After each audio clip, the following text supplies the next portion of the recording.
الحمد للہ وکفا والسلام علی عباده الذین اصطفى اما بعد اعوذ باللہ من الشیطان الرجیم بسم اللہ الرحمن الرحیم اہدنا الصراط المستقیم صدق اللہ العظیم۔ دوستو، قرآن کریم کی 5ویں آیت مبارکہ ہے اور اس کی پہلی تفسیر بھاٹینا مسجد ابو بکر میں ہوئی۔ یہ دوسرا حصہ ہے۔ عرض یہ کر رہا تھا کہ صراط مستقیم کی اللہ سے دعا مانگنی ہے۔ اے اللہ، ہمیں سیدھا راستہ دکھلا۔ سیدھے راستے کا کیا مفہوم ہے؟ عرض کیا تھا کہ شرعاً سیدھا راستہ ایسے راستے کو کہتے ہیں کہ جس پر انسان اپنی گزر بسر کر سکے، زندگی گزار سکے، اور وہ راستہ ایسا ہو کہ اس میں نہ افراط ہو نہ تفریط ہو۔ پھر یہ بھی میں نے سمجھایا تھا کہ افراط اور تفریط کا مطلب ایک مثال سے سمجھایا، کیونکہ یہ عالموں کے سمجھنے کی چیز ہے، طلباء کے سمجھنے کی چیز ہے۔ تو میں نے مثال سے سمجھایا، جیسے کہ ڈاکٹر ہے، اس نے آپ کو علاج کے لیے دوائیاں دی کہ 3 مرتبہ دن میں 3 بار آپ کو لینی ہے، صبح لینی، دوپہر لینی، رات میں 5 گولیاں لینی ہیں۔ اس شخص نے یہ سوچا کہ یہ کون جھنجھٹ اور جھمیلے میں پڑے کہ بھئی صبح بھی لے، دوپہر میں بھی لے، شام بھی لے۔ تو ایک کام کرتے ہیں کہ رات میں ایک ولی کی 15 ٹیبلٹ میں لے لوں گا۔ تو انہوں نے 15 ٹیبلٹ لینا شروع کر دیا۔ اس کو کہتے ہیں افراط، یعنی لمٹ کراس کر لینا۔ اور تفریط کا بتایا تھا کہ خیر وہ 3 ٹائم ہی لے رہے ہیں، لیکن 5 کی جگہ 1 گولی لے رہے ہیں، 2 گولی لے رہے ہیں۔ تو جیسا خاطر خواہ فائدہ ہونا چاہیے، شفا ہونی چاہیے، وہ نہیں ہو سکتی ہے، اس لیے کہ جتنا بتایا گیا تھا اس سے کم لے رہے ہیں۔ اس کی مثال میں بھی میں نے بتلایا تھا کہ پہلی مثال، جیسے لوگ مال خرچ کرتے ہیں تو کہیں تو مال اتنا زیادہ بے پناہ خرچ کرتے ہیں کہ ضرورت سے بھی زیادہ ہو جاتا ہے۔ اس کو اسراف کہا گیا، فضول خرچی کہا گیا ہے، اور فضول خرچی کرنے والا شیطان کا بھائی ہے۔ اس قدر مال بے تحاشا خرچ کرنا۔ اور اسی پر میں نے کہا تھا کہ آج ہم اتنا زیادہ مال خرچ کر رہے ہیں، کس کے لیے؟ اپنے لیے، اپنی ذات پہ خرچ کر رہے ہیں، بیوی کے اوپر خرچ کر رہے ہیں، بچوں پر خرچ کر رہے ہیں۔ سمجھتے ہیں کہ میرا کاروبار ہے، میری بیوی، میرے بچے، میں خود میں ہوں، یعنی اپنے اوپر خرچ کرنے کو ہم نیکی اور ثواب سمجھ رہے ہیں۔ اس کے مقابلے میں ہمارے سامنے ملت کے بہت سارے تقاضے ہیں، اور میں نے اس پر بتایا بھی کہ جیسے ابھی ایک تقاضا یہ وقف امینڈمنٹ بل کا ہے، اس میں ہماری بہت سی جائیدادیں ہیں، اس کی حفاظت کا مسئلہ ہے۔ کئی جگہ قبرستان نہیں ہے، کئی ایسے علاقے ہیں جہاں مسلمان کی آبادی ہے لیکن بچوں کے لیے مدرسہ نہیں ہے، مکتب نہیں ہے۔ تو یہ ہماری امت کے بہت سے ایسے لوگ جن کو اللہ نے اتنا مال دیا ہے، یہ بھی میں نے بتایا تھا کہ اللہ نے اتنا مال دیا ہے کہ وہ پورے ہندوستان کے مسلمانوں کی 1/4 ذمہ داری لے سکتے ہیں، یعنی کم سے کم آدھی ذمہ داری بھی وہ آرام سے لے سکتے ہیں۔ اللہ نے اتنا مال دیا ہے، اتنا اچھا ان کا بیپار ہے۔ اور یہ میں اس لیے کہہ رہا ہوں کہ کچھ مجھے اس سے کوئی مال سے کوئی مطلب نہیں ہے۔ دکھ اس بات کا ہے کہ ہم امت کے فائدے کے لیے، امت کی بھلائی کے لیے، امت کے غم میں ہمارا پیسہ خرچ نہیں ہو رہا ہے۔ اور اسی کے میں نے سائیڈ ایفیکٹ بتائے کہ آج ہماری یہ حالت ہے کہ ہم ملک میں اقلیت ہے نا، ہم ملک میں جو ہے اقلیت ہے، اکثریت میں نہیں، یعنی ہم میجورٹی میں نہیں ہیں، ہم بہت کم تعداد میں ہیں، ایسا گنا جا رہا ہے۔ ورنہ ہمارے بڑے حضرت مولانا سجاد صاحب نعمانی دامت برکاتہم، وہ فرماتے ہیں کہ بھائی ملک کی سب سے بڑی اکثریت مسلمان ہیں، ہے نا، اگر وہ دیکھنے جاوے ان کا انالیسس ہے، لیکن ویسے دیکھنے جاوے تو سب سے بڑی اقلیت ملک کی مسلمان ہیں۔ مگر یہ کہ ہمارا یہ حال ہے کہ کوئی بھی آتا ہے ہم کو مار لیتا ہے، کوئی بھی آتا ہے ہمارا آشیانہ اجاڑ دیتا ہے، کوئی بھی آتا ہے ہمیں بے عزت کر دیتا ہے، کوئی بھی آتا ہے ہمیں جیلوں میں ٹھوس دیتا ہے۔ آج ہماری امت من حیث الامت یہ حالت ہو گئی ہے، اس قدر بے غیرتی ہے۔ کیوں یہ صورتحال کیوں ہے؟ اس لیے کہ آج امت کے بہبود کے کاموں کے لیے، امت کی رفاہی کاموں کے لیے، امت کے خیر کے کاموں، امت کی کامیابی جن چیزوں میں شامل ہے، متضمن ہے، اس پر امت کا پیسہ خرچ نہیں ہو رہا ہے، اس لیے یہ حال ہو رہا ہے۔ تو دوستو بزرگوں، کہنے کا منشا یہ ہے کہ اچھا لوگ یہ بھی سوال کرتے ہیں کہ بھائی ہم تو اقلیت میں ہیں، اکثریت میں نہیں ہیں، ہم میجورٹی نہیں، تو ایسا تو ہونے ہی والا ہے۔ تو دیکھو ملک میں صرف ہم سے بھی چھوٹی چھوٹی اقلیتیں ہیں۔ دیکھو پارسی سماج ہے کسی کی مجال کہ پارسی سماج کا بال بھی بیکا کر سکے، بال وانکا کر سکے؟ ایسے اور بھی جیسے پنجاب کے سکھ ہیں، انہوں نے کیا ماشاءاللہ کام کیا ہے۔ وہ کیسے؟ انہوں نے اپنا مال لگا اپنی کمیونٹی پہ، اپنی عبادت گاہ پہ، اسپتال کے لیے، آشرموں کے لیے۔ ہم کہاں لگا رہے ہیں؟ کتنا لگا رہے ہیں؟ جتنی کمیونٹی، ہماری جو کمیونٹی ہے، ہماری جتنی تعداد ہے، اس حساب سے تو ہمارا پیسہ ابھی خرچ بھی نہیں ہو رہا ہے۔ اور جب مانگنے جا رہے ہیں تو کہہ رہے ہیں کہ بھائی دیکھو بس مانگنے آ گئے، ہمارا اپنا پورا نہیں ہو رہا ہے۔ ہم ایسے بہانے کر کے اپنے آپ کو پیچھے کر رہے ہیں۔ اس لیے دوستو بزرگوں، کہنے کا منشا یہ ہے کہ یہ بھی ایک طرح کا افراط ہے کہ بے فائدہ کاموں میں، کہ جو چند روپوں کے اندر کم مقدار پیسوں میں وہ کام ہو سکتا ہے، ہم ان کاموں کو ایک بڑی بھاری رقم خرچ کر کے کر رہے ہیں، جبکہ وہ رقم ہمارے مسلمانوں کے لیے اسپتال میں لگے، مسلمانوں کے لیے اسکول کی ضرورت ہے۔ دیکھو ہمارے سورت شہر میں مسلمان بچیوں کی اسکول کی ضرورت ہے، مسلمان لڑکوں کی اسکول کی ضرورت ہے، کتنی ضرورت ہے، مگر ہم دوسری اسکولوں میں جا رہے ہیں، کیا کریں، اسکول ہی نہیں ہے۔ تو کب ہم اس بات کو ہم غور کریں گے، کب سمجھیں گے؟ اور جب یہ سب آفات اور یہ مصیبتیں آتی ہیں، یہ ہماری زیادتیوں کی وجہ سے، افراط کی وجہ سے آ رہی ہیں، اس لیے کہ ہم صراط مستقیم پر من حیث الامت ابھی بھی نہیں ہیں۔ اس لیے اس زیادتی کی وجہ سے، اس افراط کی وجہ سے یہ پریشانیاں ہمارے سروں پر منڈلا رہی ہیں، جس کو ہم سمجھ نہیں پا رہے ہیں۔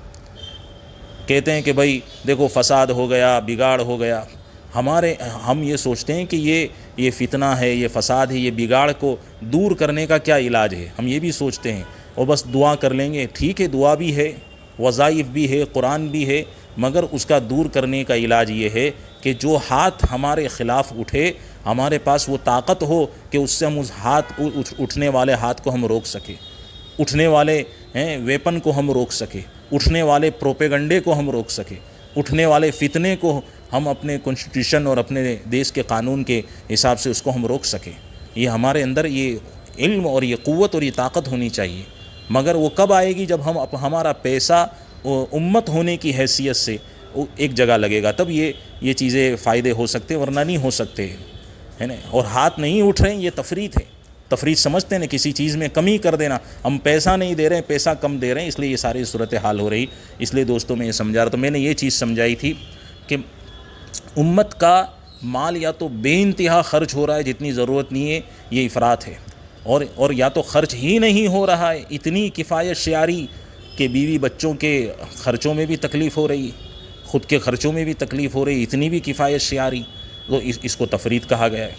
ایک دوسری صورت لے لیجئے، مثال کے طور پہ ہم میں سے بہت سے لوگوں کو بات کرنے کا بہت شوق ہوتا ہے، مگر ہماری باتیں کیا ہے، آپس میں بالکل بے تحقیق بولے جا رہے ہیں، کسی کی غیبت کرے جا رہے ہیں، کسی پہ بہتان لگائے جا رہے ہیں، فضول اور بے فائدہ اور بے معنی باتیں آپس کی مجلسوں میں ہو رہی ہے، اور اس کے اوپر منٹوں کے منٹ اور گھنٹوں کے گھنٹے خرچ ہو رہے ہیں۔ یہ کیا ہے؟ یہ افراط ہے، یہ صراط مستقیم نہیں دوستو، یہ افراط ہے، یہ غلط راستہ ہے۔ اور بعض جگہ تو یہ حال ہے کہ بولنے کی ضرورت ہے، بولتے بھی ہیں مگر پورا نہیں بولتے، یہ تفریط ہے۔ یعنی کسی شخص سے ہمیں کوئی بات کرنی ہے تو ہم اس کو اس طرح بات کر رہے ہیں کہ پوری آدھی بات کر رہے ہیں، اس سے وہ سمجھ نہیں پا رہا ہے، اس کی وجہ سے اس کا ری ایکشن ہم پر ہو رہا ہے۔ پوری بات کرو نا، کہ آپ پوری بات اس کو سمجھاؤ، پوری بات اس کے کانوں میں ڈالو، تاکہ وہ پوری بات اس کے دماغ میں جائے، اس کے کانوں میں پڑے، دماغ سے سوچے، تو اس کا اچھا رزلٹ آوے۔ تو یہ تفریط ہے۔ یہ باتوں کا بھی ہمارا یہ حال ہے۔ اسی طرح آپ دیکھ لیجئے کھانے پینے کا ہمارا کیا حال ہے۔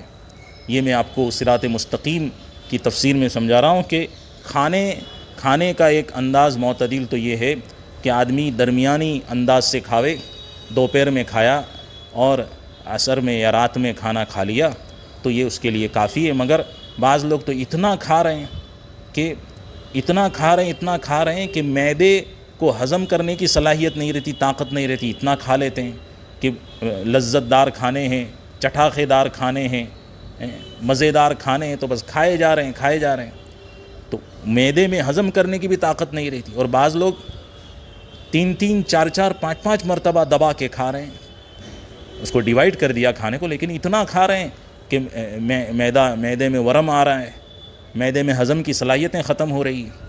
اور بعض لوگ یہ ہیں کہ یہ بھی نہیں سوچتے کہ جو میں کھانا کھا رہا ہوں وہ حلال طریقے سے آ رہا ہے یا حرام طریقے سے آ رہا ہے، اور اگر حلال ہے تو پھر اس کو بنانے کا طریقہ بھی حلال رہا ہے یا حرام رہا ہے، اس کی بھی کوئی پرواہ فکر نہیں۔ تو یہ افراط ہے۔ یہ کیا ہے؟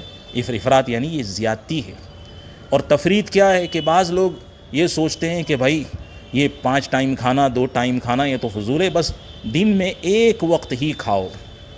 چنانچہ انہوں نے کھانے میں اتنی کمی کر دی، 1 وقت پر کھانا لے آئے کہ ان کے بدن کمزور ہو رہے ہیں، قوا کمزور ہو رہے ہیں۔ قوا سمجھتے ہیں؟ سنایو، بدن کے پارٹس، ہاتھ، پیر، کمر، اس میں کمزوریاں آ رہی ہیں، لیکن وہ اس کو فضیلت کی چیز سمجھ رہے ہیں، اور سامنے والے کو سمجھاتے بھی یہ جو 2 وقت اعتدال کے ساتھ کھا رہا ہے تو اس کو جا کر کہہ رہے ہیں کہ دیکھو بھائی اتنا نہیں کھانا چاہیے، 1 وقت کھانا چاہیے، اس کی بڑی فضیلت ہے نا، اس کو سمجھا رہے ہیں۔ اور پسے پردہ یعنی اندر پردے کے اندر ان کا یہ کہنا ہوتا ہے کہ گویا کہ وہ سامنے والے سے اپنی تعریف کروا رہے ہیں، اپنے منہ اپنی تعریف کر رہے ہیں کہ دیکھو ہم تو 1 ہی وقت کھاتے ہیں، ہے نا۔ وہ شعر ہے نا کہ چوگورس نامی شوی سگمی شوی، جب تو بھوکا ہوتا ہے تو ڈاگ بن جاتا ہے، اور چونکہ کھردند، اور جب چونکہ کھردی، اور جب تو کھا لیتا ہے تو تند و بدرگمی شوی، تو تیرا لہجہ بھی گرم، آواز بھی چیخ پکار والی ہو جاتی ہے کہ زیادہ لقمے کھا لیے ہیں اس لیے اناڑی پن آ گیا ہے۔ یہی تو حالت ہے۔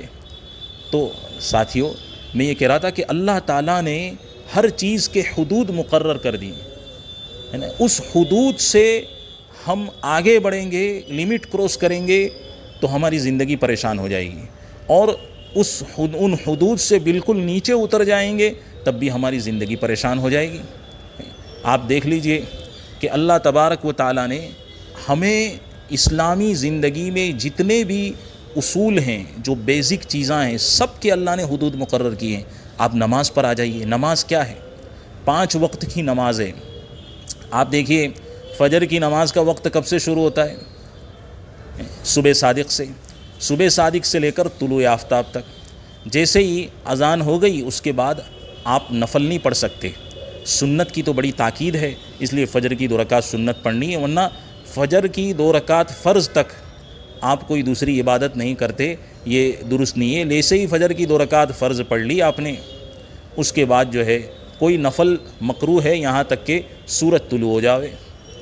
تو فجر کی نماز کا وقت صبح صادق سے لے کر طلوع آفتاب تک ہے، طلوع آفتاب کے بعد فجر نہیں پڑھ سکتے۔ دیکھو حد مقرر کر دی۔ عصر کی نماز کا وقت غروب آفتاب سے کچھ دیر پہلے تک ہے، آفتاب غروب ہو گیا تو عصر کی نماز کا وقت بھی غروب ہو گیا، ختم ہو گیا۔ آپ نے دیکھا ہر چیز کی حد مقرر ہے۔ ایسے ہی ایک نماز کا وقت ہے، ظہر کی نماز کا وقت ہے، اس میں آپ چاہو کہ ہمیں عصر کی نماز پڑھ لوں تو نہیں پڑھ سکتے۔ عصر کی نماز کا وقت ہے، آپ سوچو کہ میں ظہر کی نماز اس میں پڑھ لیتا ہوں، عصر کی نماز میں ظہر کے وقت میں پڑھ لوں گا، آپ نہیں پڑھ سکتے۔ آپ یہ چاہو کہ میں ایک وقت میں بہت ساری نمازیں 5-6 دن کی پڑھ لوں، نہیں پڑھ سکتے۔ ہر چیز کی اللہ نے حدود مقرر کر دی اور اسی میں ہمارا فائدہ ہے۔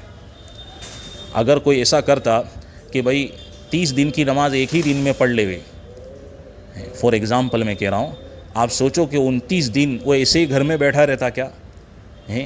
اس کی رگیں ٹھنڈی پڑ جاتی، اس کا خون ٹھنڈا پڑ جاتا، بیماری میں مبتلا ہو جاتا ہے۔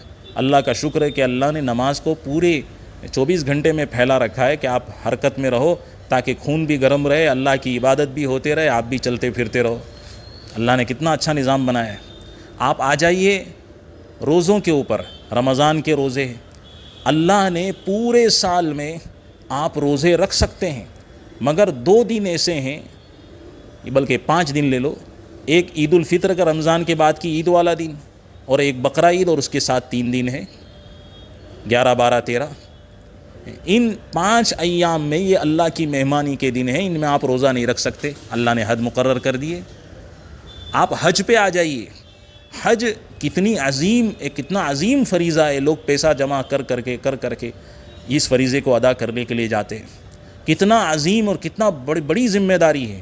اس میں بھی یہی ہے کہ ہم ایک مقررہ دنوں میں ہے نا 8ویں ذی الحجہ سے ہم مینا کی طرف جانا شروع کرتے، تو مینا میں آتے ہیں، 9ویں ذی الحجہ کو آپ کو میدان عرفات میں جانا ہے، اس سے پہلے گئے تو آپ کا عرفہ میں جانے کا کوئی مطلب نہیں، 9ویں ذی الحجہ کو جانا ہے۔ آپ چلے گئے تو آپ کچھ بھی نہیں کرے، پھر بھی آپ کا حج ہو گیا، کیونکہ آپ عرفات میں آپ نے حاضری دے دی۔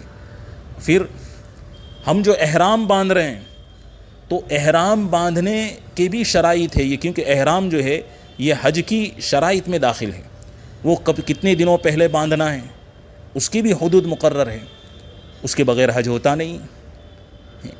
آپ ایسے ہی آپ دیکھو ہمارے جو معاملات ہیں، ہمارے بے و شراء کے معاملات میں، آپ نکاح لے لو، نکاح کیا ہے کہ بھئی نکاح اللہ نے کسی کو بہت وسعت دی ہے، تو اللہ نے اس کے لیے آپشن رکھے، بھئی آپ ایک بیوی پر آپ کو کافی نہیں ہے، آپ دوسری کرو، تیسری کرو، چوتھی کرو، آپ کو اجازت ہے، اللہ نے آپ کو مال دیا، لیکن سب کے ساتھ انصاف کرنا ہوگا۔ دیکھو یہ حد مقرر کر دی، نا انصافی یعنی زیادتی کی، کہ ایک کی طرف آپ نے مال پانی زیادہ کر دیا، دوسری بھی آپ کی بیوی ہے، اس کو مال پانی دے ہی نہیں رہے آپ، تو یہ آپ کی طرف سے کیا ہو گیا؟ ہاں، یہ تفریط ہو گئی دوسری بیوی کے ساتھ، پہلی بیوی کے ساتھ افراط ہو گیا، یہ صراط مستقیم نہیں ہے۔ انصاف مطلب ہے کہ آپ گمراہ ہو، آپ کیا ہو؟ گمراہ ہو، سب کو انصاف کے ساتھ رکھ۔ پھر یہ ہے کہ آپ کو شادی کرنا ہے تو نسبی جو رشتہ داری ہے، جو نسبی محرم ہے، بہن ہے، خالہ ہے، ماں ہے، یہ جو نسبی محرم ہے، آپ ان سے شادی نہیں کر سکتے۔ ایسے ہی رضائی محرم ہے، رضائی ماں ہے، رضائی بہن ہے، آپ اس سے شادی نہیں کر سکتے، حرام ہے۔ ایسے ہی مصاہرتی رشتہ داری ہے، مصاہرتی، جیسے تمہاری ساس ہے تو ساس سے آپ نکاح نہیں کر سکتے، حرام ہے۔ یعنی آپ سوچ سکتے ہیں اللہ نے ہر چیز کی حدود مقرر کر دی۔ آپ بیع و شراء میں آ جائیں، لے بیچ کرنا ہے، خرید و فروخت کرنا ہے تو آپ خرید و فروخت کریں، مگر اس میں بھی کہ آپ بیاج والا لین دین نہیں کر سکتے کہ اس سے سود یا بیاج لازم آتا ہو، آپ ایسا لین دین نہیں کر سکتے جس سے بے میں بگاڑ پیدا ہوتا ہو، کوئی اسی شرط فاسد لگا دی جس کی وجہ سے بے فاسد ہو گئی، کیا ہو گئی؟ بے فاسد ہو گئی۔ مثلا کہ ایک شخص نے کسی دوسرے کو اپنا فلیٹ بیچ دیا اور یوں کہا کہ نہیں یہ فلیٹ تو میں نے بیچ دیا مگر 1 سال میں اندر رہوں گا، یہ شرط فاسد ہے، بے فاسد ہو جائے گی۔ بے باطل ہے، بے باطل سمجھ، یعنی بالکل بے ہوئی نہیں ہے، آپ حالانکہ آپ نے کی ہے لیکن بے ہوئی نہیں ہے۔ تو بے کی بھی بہت ساری اس کے اندر اقسام ہیں، آپ کو میں کہاں تک سمجھاؤں؟ اللہ نے ہر چیز کی حدود مقرر کی ہے، اور یہ حدود ہمارے فائدے کے لیے مقرر کی ہے۔ میں آپ سے خود پوچھتا ہوں، بتاؤ ہمارے دیش کا کانسٹیٹیوشن ہے، قانون ہے کہ نہیں؟ اس میں کتنی روک ٹوک ہے، آپ یہ نہیں کر سکتے، آپ وہ نہیں کر سکتے، یہ کس لیے ہے؟ یہ اس لیے ہے کہ آپ اگر رکیں گے تو اس میں آپ کا فائدہ ہے، ورنہ آپ کو جیل جانا پڑے گا، سزا بھگتنی پڑے گی۔ تو اللہ نے بھی ہر چیز کے حدود مقرر کر دیے ہیں کہ انسان کو اللہ اپنے بندے کو ایسا چلا رہے ہیں کہ اس سے زیادتی بھی نہ ہو اور اس سے کسی کے حقوق میں کمی بھی نہ ہو، اور بالکل آرام سے اور وہ راحت کے ساتھ زندگی گزار کے میرے پاس آ جائے۔ تو اللہ تبارک و تعالیٰ سے دعا کریں کہ اللہ تعالیٰ اس پر ہمیں عمل کی توفیق عطا فرمائے۔ وآخر دعوانا الحمد للہ رب العالمین۔